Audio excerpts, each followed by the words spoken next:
नमस्कार,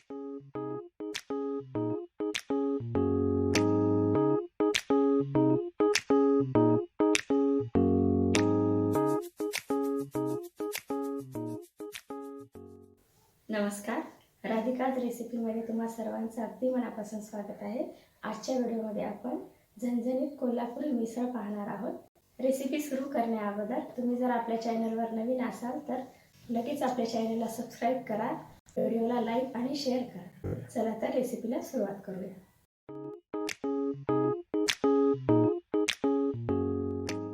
सुरुवातीला मिसळच्या रशासाठी लागणारं साहित्य भाजून घेऊया। त्यामध्ये पहिल्यांदा तेल घालूया।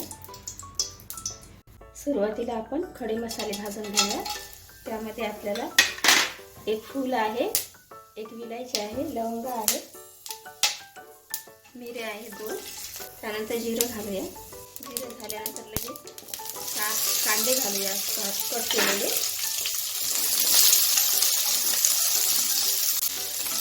हे 4 कांदे आहेत उभे कट केलेले, ते आपल्याला लालसर रंगावर भाजून घ्यायचे आहे। कांद्याला सोनेरी रंग येईपर्यंत आपल्याला पूर्ण भाजून घ्यायचा आहे। कांदा व्यवस्थितरित्या आपला फ्राय झालेला आहे। त्यामध्ये आता एक टोमॅटो कट केलेला घालून घेऊया।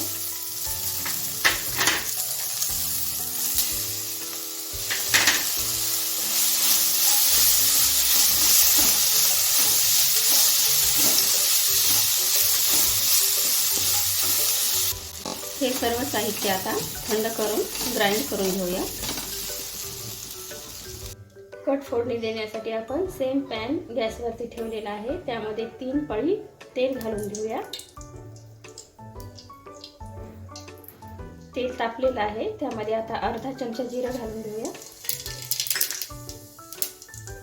त्यानंतर लगेच आपलं सारण घालून घेऊया।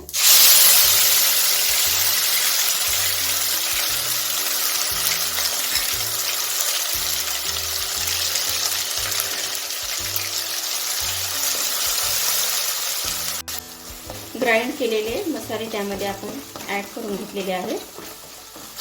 तेल सुटेपर्यंत आपल्याला हे मिश्रण पूर्ण हलवून घ्यायचं आहे। त्यामध्ये आपल्याला अर्धा चमचा हळद घालायची आहे,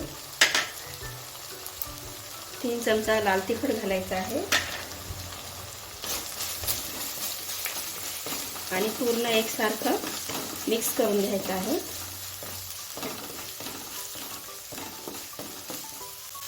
आपल्या मसाल्याला तेल सुटत आलेलं आहे। त्यामध्ये आता चवीनुसार मीठ घालून घेऊया।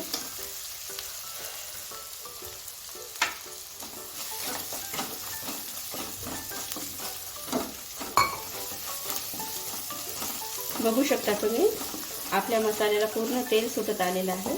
त्यामध्ये एकदम छान कलर आलेला आहे।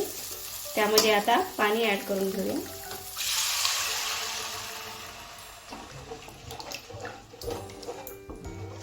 आता यामध्ये आपल्याला 1 बाउल मटकी घालून घ्यायची आहे। ही मोड आलेली मटकी आहे। आता ही मटकी आपल्याला 5 मिनिटं शिजून घ्यायची आहे। या कटामध्ये 1 चमचा आमचूर पावडर किंवा मग 1 चमचा लिंबाचा रस घालून घ्यायचा आहे। मी यामध्ये 1 चमचा लिंबाचा रस घातलेला आहे। तुम्ही बघू शकता आपल्या कटाला चांगल्या प्रकारे उकळी आलेली आहे। त्यामध्ये आता कोथिंबीर ॲड करून घेऊया आणि खाली उतरून घेऊया। आपण यामध्ये तेल तापवायला घेऊया। आपल्या मिसळमध्ये एक आपण सिक्रेट पदार्थ ॲड करणार आहोत, तो म्हणजे बेसनची भजी। त्यासाठी आपण गॅसवरती पॅन ठेवून त्यामध्ये तेल घातलेलं आहे। तेल तापल्यानंतर त्यामध्ये आपण बेसनची भजी तळून घेऊया। बेसनची भजी तयार करण्यासाठी आपण त्यामध्ये 1 वाटी बेसन घातलेलं आहे। त्यामध्ये 2 चमचे तांदळाचं पीठ घातलेलं आहे, अर्धा चमचा तिखट, अर्धा चमचा हळद, थोडीशी कोथिंबीर आणि थोडासा लसूण घातलेला आहे आणि चवीनुसार मीठ घातलेलं आहे। आता आपण भजी करायला घेऊया।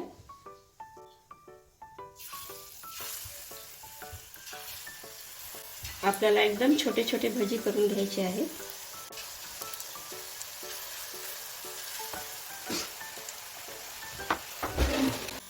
अशी छोटी छोटी भजी आपल्याला तळून घ्यायची आहे.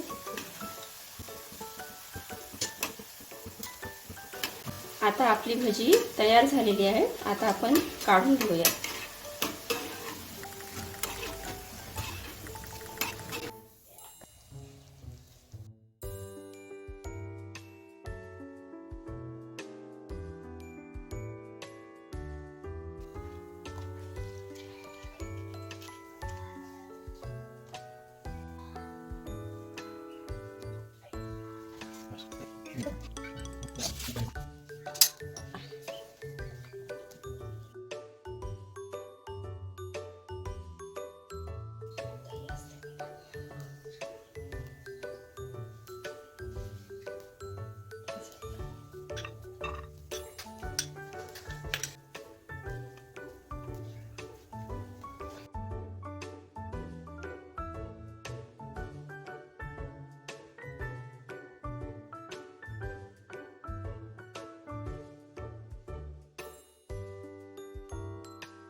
आपली कोल्हापुरी झणझणीत मिसळ तयार आहे. कोल्हापुरी मिसळची झणझणीत रेसिपी जर आवडली असेल तर व्हिडिओला लाईक आणि चॅनलला सबस्क्राईब करायला विसरू नका. धन्यवाद.